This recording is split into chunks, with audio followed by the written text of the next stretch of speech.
ओम शांति। 22 जुलाई 2021। आज की साकार मुरली। शिव बाबा कहते हैं, मीठे बच्चे, बृहस्पति बाप ने तुम बच्चों पर बृहस्पति की दशा बिठाई है। अभी तुम अविनाशी सुख की दुनिया में जा रहे हो। प्रश्न: अविनाशी बृहस्पति की दशा किन बच्चों पर बैठती, उनकी निशानी क्या होगी? उत्तर: जो बच्चे जीते जी देह के सब संबंधों को त्याग अपने को आत्मा निश्चय करते, ऐसे निश्चय आत्मिक बुद्धि वाले बच्चों पर बृहस्पति की दशा बैठती है। उनके ही सुख का गायन है कि अति इंद्रिय सुख गोप गोपियों से पूछो। उनकी खुशी कभी भी गुम नहीं हो सकती।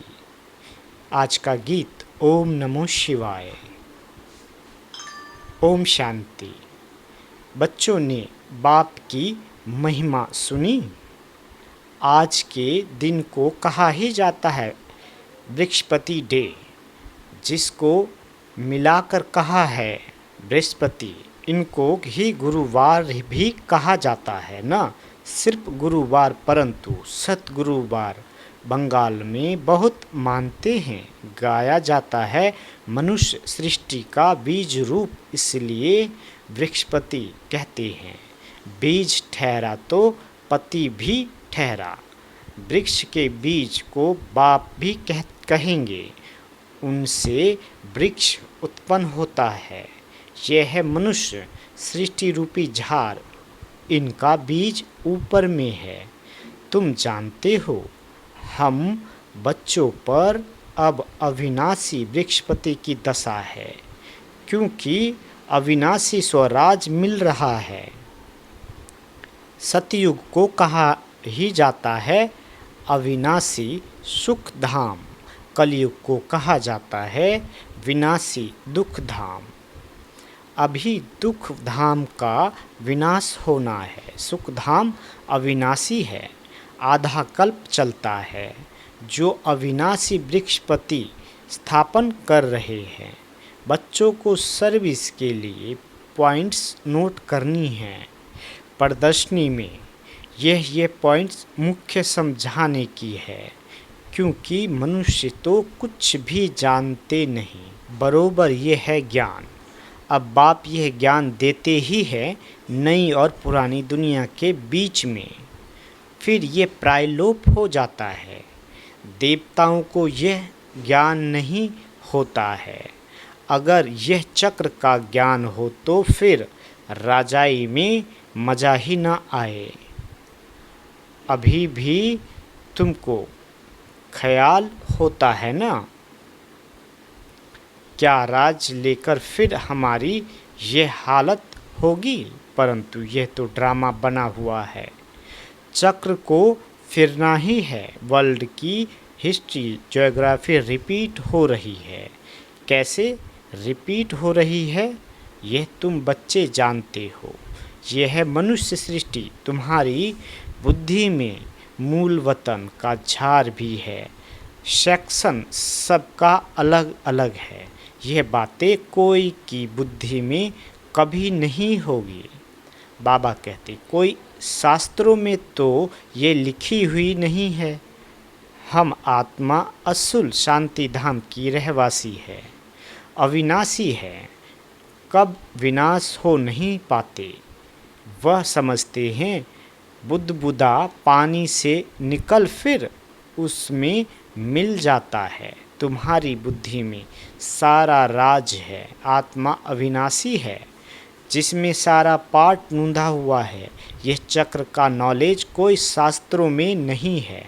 भल कहाँ स्वास्तिका भी दिखाते हैं। चक्र की सिर्फ ऐसे ऐसे लकीर लगा देते हैं, जिससे सिद्ध होता है अनेक धर्म थे।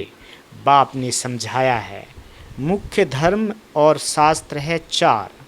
सतयुग त्रेता में तो कोई धर्म स्थापक होता नहीं, न वहाँ कोई धर्मशास्त्र होता है। बाबा कहते ये सब द्वापर से शुरू होता है। फिर देखो कितनी वृद्धि होती है। अच्छा, गीता कब सुनाई गई? बाप कहते हैं मैं कल्प की संगम युगे युगे ही आता हूँ। उन्होंने फिर कल्प अक्षर निकाल सिर्फ संगम युगे युगे लिख दिया है। वास्तव में संगम युग और कोई धर्म स्थापक नहीं करते हैं। बाबा कहते ऐसे नहीं कि त्रेता के अंत द्वापर के आदि के संगम पर इस्लामी धर्म स्थापन हुआ, नहीं कहेंगे द्वापर में स्थापन हुआ। यह संगम का सुहावना समय है जिसको कुंभ कहते हैं। कुंभ संगम को कहा जाता है। यह है आत्माएं और परमात्मा के मिलन का संगम। बाबा कहते ये रूहानी मेला संगम पर ही होता है। उन्होंने पानी की गंगा का नाम बाला कर दिया है। ज्ञान सागर पतित पावन को जानते ही नहीं। उसने कैसे पतित दुनिया को पावन बनाया, कोई शास्त्रों में है नहीं। अब तुम बच्चों को बाप कहते हैं मामेकम याद करो, देह के सब धर्म त्यागो। किसी को कहते हैं आत्माओं को इसको कहा जाता है जिसे जीते जी मरना। शरीर छोड़ते हैं तो देह के सब संबंध छूट जाते हैं। बाप कहते हैं जो भी देह के संबंध है वह सब छोड़ अपने को आत्मा निश्चय करो। निश्चय आत्मिक बुद्धि बनो। जितना जास्ती याद करेंगे तो बृहस्पति की दशा होगी। जांच करो हम शिव बाबा को कितना याद करते हैं। याद से ही कट निकलती जाएगी और तुमको खुशी होगी। तुम महसूस कर सकते हो हम आत्मा कितना बाप को याद करते हैं। अगर कम याद करेंगे तो कट भी कम निकलेगी, खुशी भी कम रहेगी, पद भी कम पाएंगे। आत्मा ही सतो रजो तमो बनती है। इस समय का ही गायन है। बाबा कहते गोपियों के अति इंद्रिय सुख का और कुछ भी याद नहीं पड़ता है शिवाय बाप के। तभी खुशी का पारा चढ़ेगा। हमारे ऊपर बृहस्पति की दशा अथवा सतगुरु की दशा है। फिर कभी खुशी गुम हो जाती है तो कहते हैं बृहस्पति की दशा बदल राहु की बैठी है। कोई बहुत साहूकार होते हैं, कोई सट्टा लगाया यह देवाला निकला। भारत में ही जब ग्रहण लगता है तो कहते हैं दे दान तो छूटे ग्रहण। तुम्हारे देवी देवता धर्म भी 16 कला संपूर्ण था, उनको ग्रहण लगा हुआ है। राहु की दशा बैठी है, इसलिए देवताओं के आगे जाकर गाते हैं आप सर्वगुण संपन्न, हम पापी कपटी हैं। अभी तुम समझते हो राहु का ग्रहण लगने से सब काले बन गए हैं। चंद्रमा की पिछाड़ी में लकीर जाकर रहती है। बाप भी समझाते हैं तुम देवी देवताओं के भी चित्र है। गीता ही आदि सनातन देवी देवता धर्म का शास्त्र है, परंतु यह अपने धर्म को नहीं जानते हैं। रिलीजियस हेड्स की कॉन्फ्रेंस करते हैं, तुम वहाँ भी समझा सकते हो। ईश्वर सर्वव्यापी तो है नहीं, वह तो बेहद का बाप है। बच्चों को आकर वर्षा देते हैं। साधु संत आदि को तो वर्षा मिलता नहीं, तो मानेंगे कैसे? तुम बच्चों को ही वर्षा मिलता है। मुख्य बात है ही ये सिद्ध करने की कि ईश्वर सर्वव्यापी नहीं है। शिव जयंती होती है, शिव जयंती कहो अथवा रुद्र जयंती कहो। रुद्र यह ज्ञान यज्ञ रचते हैं, है तो शिव। वही गीता ज्ञान यज्ञ है जिससे विनाश ज्वाला प्रज्वलित हुई है। बाबा कहते प्रैक्टिकल में तुम देखते हो कैसे निराकार बाबा ने रुद्र ज्ञान यज्ञ रचा है। साकार तो कुछ कर न सके, ये बेहद का यज्ञ है। इनमें सारी पुरानी दुनिया स्वाहा होनी है, बाकी तो वह सब है जिस्मानी यज्ञ। कितना रात दिन का फर्क है। बाप कहते हैं ये रुद्र ज्ञान यज्ञ है, विनाश भी होना है। तुम जब पास हो जाएंगे, पूरा योगी और ज्ञानी बन जाएंगे, तो फिर तुम्हारे लिए नई दुनिया स्वर्ग चाहिए, नरक का जरूर विनाश चाहिए। राजस्व अश्वमेव अक्षर भी ठीक है, घोड़े को स्वाहा करते हैं। वास्तव में है तुम्हारा ये रथ। एक दक्ष प्रजापति का भी यज्ञ रचते हैं, उनकी भी कहानी है। बाबा कहते अब तुम बच्चों को कितनी खुशी होनी चाहिए। हमको बृहस्पति बाप पढ़ा रहे हैं। हमारे ऊपर अब बृहस्पति की दशा है। हमारी अवस्था बहुत अच्छी है। फिर चलते चलते लिखते हैं बाबा हम तो मूझ गए हैं। पहले हम बहुत खुशी में थे, अब पता नहीं क्या हुआ है। यहाँ आकर बाप का बनना बड़ी यात्रा है। वहाँ तीर्थ यात्राओं पर जाते हैं तो कितने पैसे खर्च करते हैं। अब यहाँ तो दान करने की बात नहीं, इनमें कुछ भी पैसा खर्च नहीं करना है। वह है जिस्मानी यात्राएं, तुम्हारी है रूहानी यात्रा। जिस्मानी यात्रा से फ़ायदा कुछ भी नहीं। गीत में भी है ना, चारों ओर लगाए फेरे फिर भी जन्म जन्मांतर दूर रहे। अभी तुम समझते हो कितनी देर यात्राएं की होगी। कहाँ न कहाँ मनुष्य जाते जरूर हैं। हरिद्वार में गंगा जी पर जरूर जाते हैं। पतित पावनी गंगा समझते हैं ना। अब वास्तव में तुम हो सच्ची सच्ची ज्ञान गंगाएं। तुम्हारे पास भी बहुत आकर ज्ञान स्नान करते हैं। बाबा ने समझाया है सतगुरु एक ही है, सर्व का सद्गति दाता सिवाय एक सतगुरु के और कोई गुरु नहीं। बाप कहते हैं मैं तुमको कल्प कल्प संगम युग पर आकर सद्गति दे पुजारी से पूज्य बनाता हूँ। फिर तुम पुजारी बन दुखी बन जाते हो।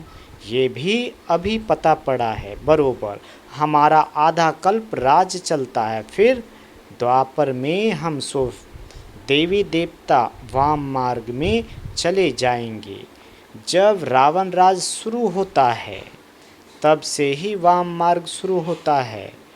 उनकी भी निशानियां हैं।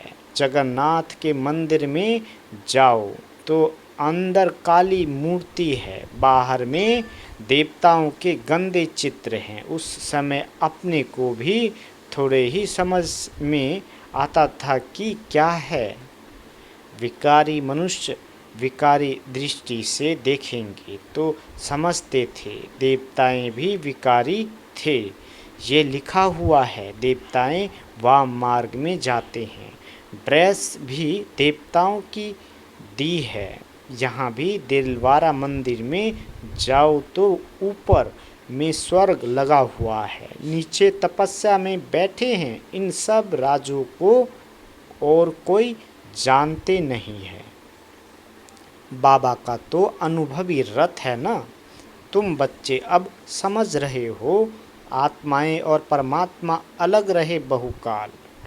सुंदर मेला हो गया जब सतगुरु मिले दलाल। तुम जो पहले अलग हुए हो फिर तुम ही आकर पहले मिलते हो। बाबा कहते सतयुग का फर्स्ट प्रिंस है श्री कृष्ण। कृष्ण का पाप भी तो होगा ना। कृष्ण के माँ बाप का इतना कुछ दिखाते नहीं है, सिर्फ दिखाते हैं माथे पर रख कर नदी से उस पार ले गया। राजाई आदि कुछ नहीं दिखाई है। उनके बाप की महिमा क्यों नहीं है? बाबा कहते, अभी तुम जानते हो। इस समय कृष्ण की आत्मा ने अच्छी रीति पढ़ी है, जिस कारण माँ बाप से भी ऊंच पद पाया है। तुम समझते हो, हम श्री कृष्ण की राजधानी में थे, स्वर्ग में तो थे ना, फिर हम चंद्रवंशी बने, अब फिर सूर्यवंशी बनने के लिए श्रीमत पर चल पावन दुनिया के मालिक बनेंगे। हर एक अपनी अवस्था को देख सकते हो। अगर हम इस समय शरीर छोड़े दे तो किस गति को पाएंगे, हर एक समझ सकते हैं। जितना बाप को याद करेंगे उतने विक्रम विनाश होंगे। मनुष्य के ऊपर कोई आफतें व दुख आता है, वह देवाला निकालते हैं तो साधुओं का जाकर संग करते हैं। फिर मनुष्य समझते हैं यह तो भगत आदमी है, ठगी थोड़े ही करेंगे। ऐसे ऐसे भी 2-4 वर्ष में बहुत धनवान हो जाते हैं। उन्हों के बहुत छिपे हुए पैसे होते हैं। हर एक अपनी बुद्धि से समझ सकते हैं। तुम्हारे में भी बहुत है जो बहुत कम याद करते हैं। इसलिए बाबा कहते हैं, अपना कल्याण चाहते हो तो अपने पास नोटबुक रखो, चार्ट नोट करो। हम सारे दिन में कितना समय याद में रहे। मनुष्य तो सारी जीवन की भी हिस्ट्री लिखते हैं। तुमको तो सिर्फ याद का चार्ट लिखना है, अपनी ही उन्नति है। बाबा कहते, बाबा को याद नहीं करेंगे तो ऊंच पद पा नहीं सकेंगे। विक्रम विनाश ही नहीं होंगे तो ऊंच पद कैसे पाएंगे? फिर बाबा कहते, फिर सजाएं खानी पड़ेगी। मुचरा जो नहीं खाएंगे तो पद अच्छा मिलेगा।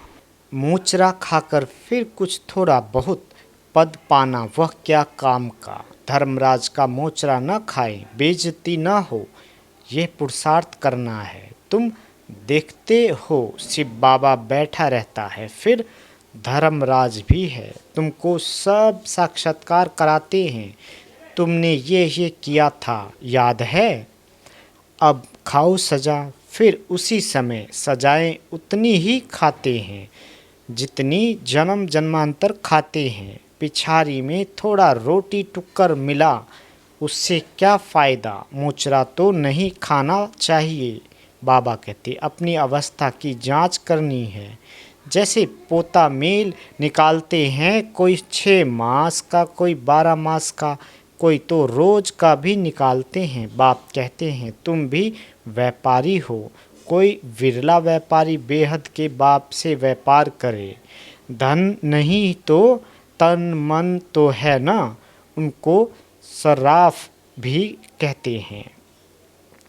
मट्ठा सट्टा करते हैं ना। तुम तन मन धन देते हो, रिटर्न में 21 जन्म के लिए कितना वर्षा पाते हो। बाबा, हम आपका हूँ, ऐसी युक्ति बताओ जो हमारी आत्मा और शरीर इन लक्ष्मी नारायण जैसा बन जाए।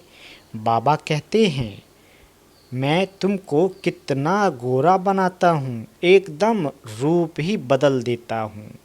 दूसरे जन्म में तुमको फर्स्ट क्लास शरीर मिलेगा। तुम वैकुंठ में भी देखते हो। तुम जानते हो ये मम्मा बाबा फिर लक्ष्मी नारायण बनेंगे।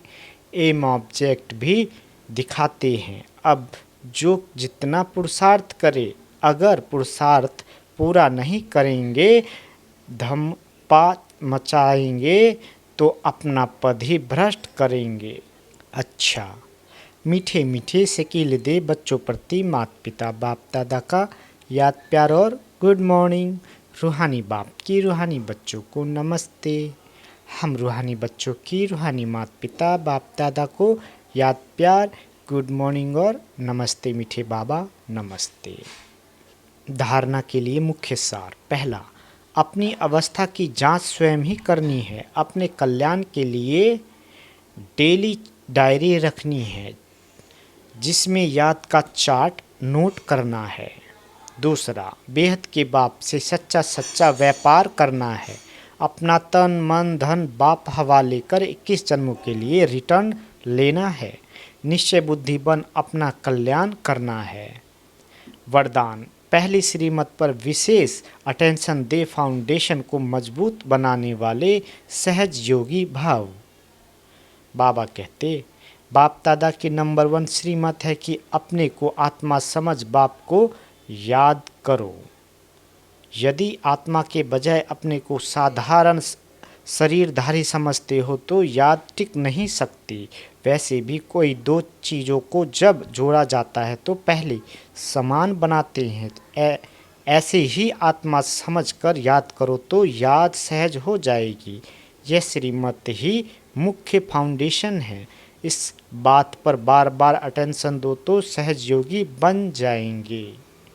स्लोगन, कर्म आत्मा का दर्शन कराने वाला दर्पण है, इसलिए कर्म द्वारा शक्ति स्वरूप को प्रत्यक्ष करो। अच्छा, ओम शांति।